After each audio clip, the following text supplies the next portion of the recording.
찬송가 115장 함께 찬송합니다. 찬송가 115장입니다.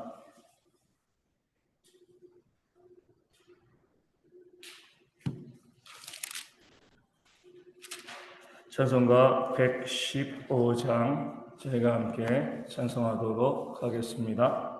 115장입니다. 기쁘다 구주 오셨네 만백성 맞으라 온 교회여 다 일어나 다 찬양하여라 다 찬양하여라 다 찬양하여라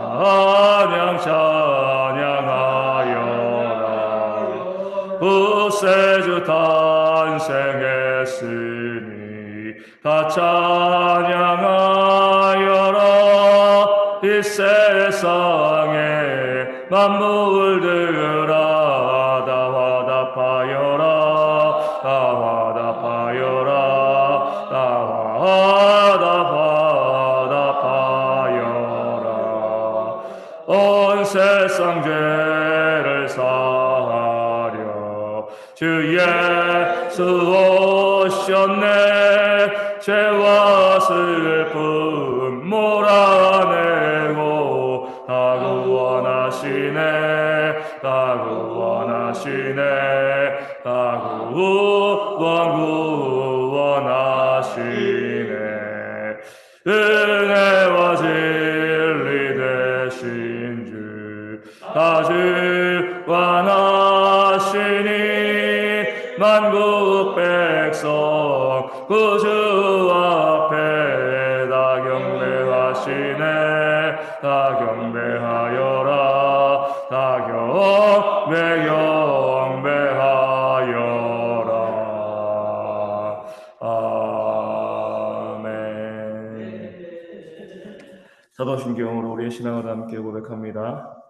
나는 전능하신 아버지 하나님 천지의 창조주를 믿습니다.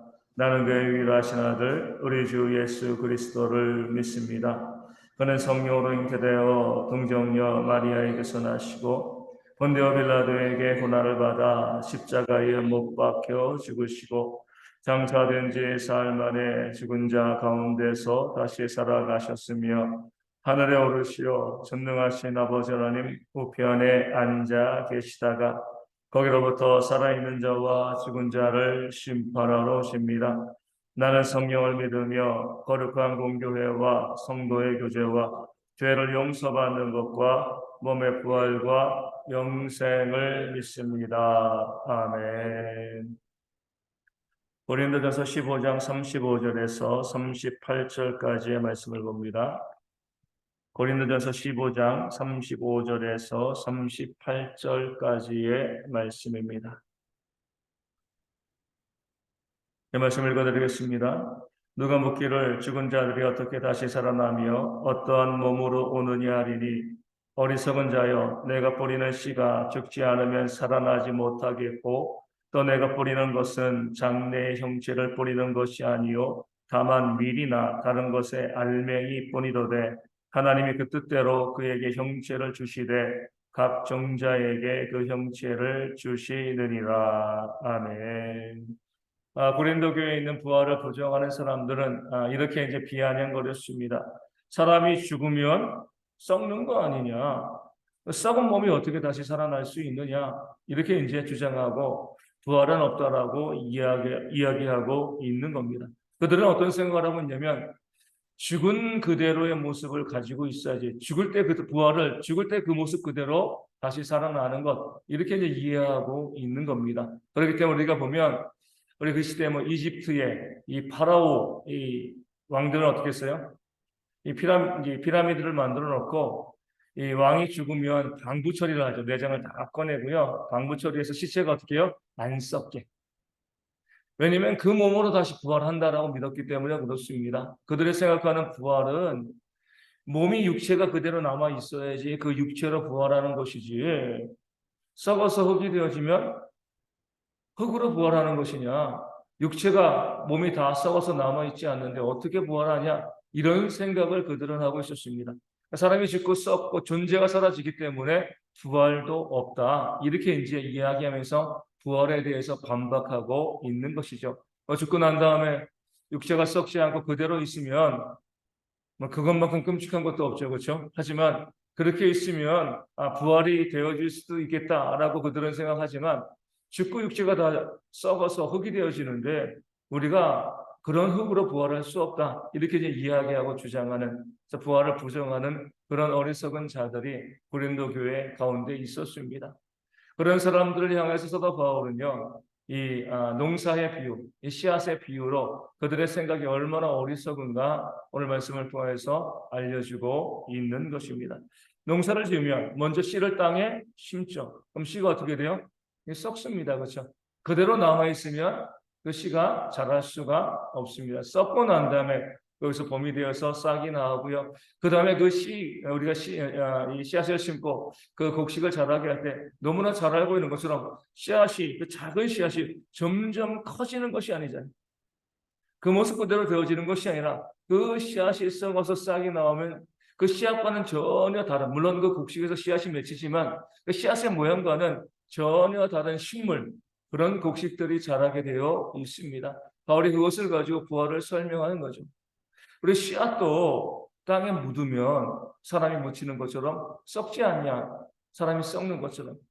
그런데 그것이 나중에 그 썩은 씨앗, 썩어야지만 그 씨앗이 나중에 자라서 싹이 나오고 또 줄기가 나오고 또 이제 식물이 되어서 나중에 거기에서 또 열매가 맺히는 것이 아니냐. 그 씨앗과 그 곡식의 모습이 동일하지 않는 것을 너희가 잘 알고 있지 아니하냐. 우리의 부활도 마찬가지라는 거죠. 우리의 육신이 죽고 썩어서 우리가 이 새롭게 부활되어질 때에 우리의 모습 그대로 살아있을 때 모습 그대로 그렇게 부활되어지는 것이 아님을 이야기하는 거죠. 우리가 뭐 그러면은 육신 그대로 부활한다라고 하면은요. 정말 예전에 신앙을 지키기 위해서 사자밥이 된 사람들, 사자에게 또 찢겨 죽은 사람들, 또 끔찍한 교통사고나 또 이제 이 화마로 인하여서 또 죽임을 당한 사람들이 그 죽은 몸 그대로 부활한다고 하면 그 부활이 얼마나 끔찍하겠습니까? 그냥 곱게 편하게 돌아가신 분들은 뭔지 부활하는데도 문제가 없지만 그래도 그런 경우라도 정말 연약한 몸으로 부활하게 되어지는 거잖아요. 그렇지 않습니다. 그 씨앗이 땅에 심겨서 썩고 난 다음에 새로운 모습으로 이 식물로 자라나는 것처럼 하나님께서도 우리의 몸이 죽고 썩어서 흙이 되어진다 할지라도 그 흙을 통해서 뭐예요? 새로운 부활되는 몸을 우리 가운데 만들어 주실 것을 성경은 말씀하고 예언하고 있는 거죠. 저 말씀을 통해서 사도 바울은 38절에 하나님의 그 뜻대로 그에게 형체를 주시되 각종 죄에게 형체를 주시느니라. 그것이 하나님이지 아니하냐 이렇게 사도 바울이 부활을 부정하는 자들을 책망하고 있는 거죠. 우리 인간을 처음에 만드실 때도 마찬가지잖아요. 형체에서 형체를 만드신 것이 아닙니다. 흙에서 사람을 만드셨죠. 하나님께서 말씀으로 사람을 만드셨습니다. 전혀 없는 것에서 사람을 만드신 것 하나님께서 우리의 몸을 흙에서부터 다시금 부활체로 만드는 것이 무엇이 어렵겠습니까? 그래서 성경을 통해서 보면 하나님의 놀라운 역사가 정말 많이 나타나죠. 우리 나사로가 죽은 지 사흘이 지났습니다. 근데 성경에 보면 어떤 냄새가 났다고요? 시체 썩는 냄새. 오랫동안 이제 이 무덤에 방치되어 있었기 때문에 그 더운 날씨 가운데 시체가 썩었습니다. 몸이 다 문드러진 거죠. 근데 예수님께서 그 나사로를 어떻게 살리신 거예요? 깨끗한 몸으로 살리신 거죠. 몸이 다 흐트러져도요, 다 썩어도 하나님은요, 그 몸을 건강하게 만드시는 그런 능력이 있음을 성경은 우리 가운데 보여주고 있는 거죠. 오늘 말씀을 통해서 사도 바울은 부활을 믿지 않은 자들에게 증거하는 겁니다. 하나님이시라는 거죠. 전능자, 창조주 하나님께서 그 사람이 죽어서 다 썩어서 흙이 된다고 할지라도 그 흙을 가지고 그 사람을 부활체로 만들지 못하시겠느냐? 하나님은 전능하시기 때문에 천지를 창조하신 분이시기 때문에 죽은 자를 살리실 뿐만 아니라 그 흙으로 된 그 심령, 그 사람들을 통하여서도 그 육체를 통하여서도 다시 하나님의 부활된 몸, 부활된 성도의 몸을 살리시는 그런 능력이 하나님께 있음을 왜 믿지 못하느냐 이렇게 책망하고 그들을 꾸짖고 있는 것입니다. 오늘은 성탄절입니다. 하나님께서는 영이시지만 우리를 구원하기 위해서 인간의 몸을 입고 이 땅 가운데 오셨습니다. 어떻게 보면 하나님께서 인간의 몸을 입고 이 땅 가운데 오신 것은요, 우리의 육체가 부활하는 것보다 훨씬 더 놀라운 일이 되어지는 겁니다. 무한하신 하나님께서 유한한 인간 안으로 들어오셨기 때문에 그렇습니다. 이 성탈도 부활도 뭐예요? 다 하나님의 역사인 겁니다. 사람의 생각으로는 이해할 수가 없죠. 어떻게 하나님이 인간이 되냐? 어떻게 동정녀 이 탄생이 가능하냐? 어떻게 죽은 자가 다시 살아날 수 있느냐? 그 썩은 자가 어떻게 다시 부활할 수 있는가? 사람의 생각으로는요, 다 불가능한 일이 되어집니다. 그러나 하나님이 계시기에, 그 전능하신 하나님이 계시기에 그 모든 일들이 우리 가운데 가능의 역사가 되어지고요. 그것을 통하여서 우리도 죽고 다시 부활해서 하나님의 나라 가운데 영원히 거하게 되어질 줄로 믿습니다. 그런 신앙이 우리 가운데 들어오기 아침에 기도하기를 원합니다. 이 성탄절을 맞이하여서 단순히 2000년 전에 예수님이 땅 가운데 오셔서 여기에 머무르는 것이 아니라 하나님은 전능자이시고 능치 못함이 없는 그런 하나님이심을 믿고요.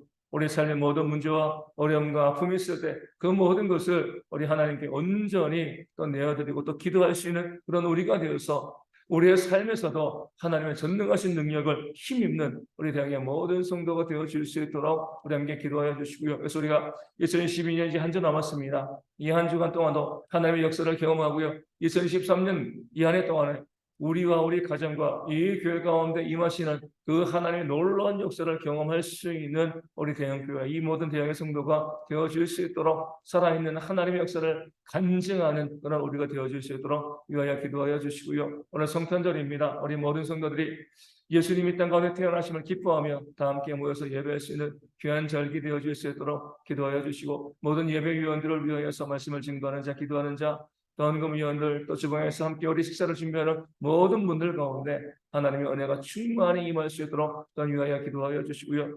어제 우리 문자 보낸 것처럼 우리 김은석 집사님의 어머님께서 이제 소천하셨습니다. 우리 권사님이시고 해서 지금 인천에 지금 오셨는데, 우리 함께 성도들이 또 위로하고 기도함으로 하나님의 은혜가 그에게 임할 수 있도록 또 함께 위로받는 그런 역사가 되어질 수 있도록 함께 그 가정을 위하여서도 또한 기도하여 주시고요. 우리 가운데 육신의 질병에는 성도들이 있습니다. 속히 회복되어질 수 있도록 기도하여 주시되, 우리 조순옥 전도사님과 우리 서문재 안수 집사님, 또 주님의 교회 박민선 사모님의 온전한 회복을 위해서 이 체력이 떨어지지 않도록 기도하여 주시고요. 우리 구인의 집사님도 속히 모든 것들이 회복되어져서 말도 몸도 회복되어져서 우리 내년 성탄절에는 건강한 모습으로 함께 예배하고 주님을 섬기는 그런 귀한 모습이 있도록, 또 그전에도 놀라운 회복의 역사가 있을 수 있도록 또 위하여 기도하여 주시고요. 우리 언니 아픈 분들 위해서, 그 삶의 가정에 어려움과 문제 있는 분들을 위하여서, 특별히 경제적인 문제로 힘들어하는 성도들의 삶에 모든 물질이 채워질 수 있도록 이 아침에 함께 이름을 불러가며 기도하도록 하겠습니다.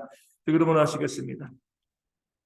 하늘에 계신 우리 아버지, 아버지의 이름을 거룩하게 하시며 아버지의 나라가 오게 하시며 아버지의 뜻이 하늘에서 같이 땅에서도 이루어지게 하소서. 오늘 우리에게 일용할 양식을 주시고 우리가 우리에게 잘못한 사람을 용서하여 준 것 같이 우리 죄를 용서하여 주시고 우리를 시험에 빠지지 않게 하시고 악에서 구하소서. 나라와 권능과 영광이 영원히 아버지의 것입니다. 아멘. 기도하겠습니다.